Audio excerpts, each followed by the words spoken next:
مولانا احمد علی لاہوری رحمت اللہ علیہ زوی ولی ابن ولی حضرت مولانا عبید اللہ انور سے رحمہ اللہ تعالی سرا دوران طالب علمی کے زو ملاو شوئے وم دغا سی جمع غفیر ورطا ناسو یوزو یو بل وویلی درو اخبر مسلین پاسے دو جدا کینا سر مونگیا جدا کینا ولو ما با دی الہ قدرے کی راغلے وم مراسرہ کیم سویر کوم زینا راغلی ہے خبر اوشوئے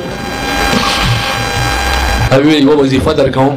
وی ما ہاں پیو کال کی وڑا دورا اولوی دورا ویلی دا نوی بیل چی دا وظیفہ در درخائم تاسو دا مسائل حل شی وی فرمیل چی حافظی او دا ذہن تیزولو دا پارا درکاؤں وی چی کل الموزو نا سلام وڑا وی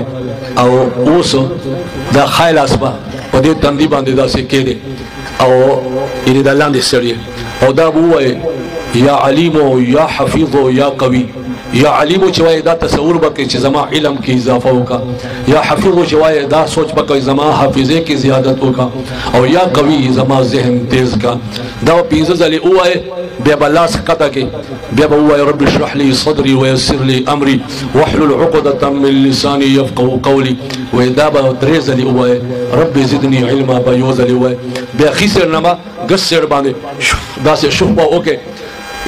کلا ہم کتاب مطالعہ کوئے یا کلا ہم منزلہ فارغے کے دغا وایا زچ کلا ہم مطالعہ پٹے باندې دا وایم ما ته داسې محسوسېږي لکه دلته د ماو کې مې څه خلا و هغه پور شو ډېر لوی برکتي وظیفه ده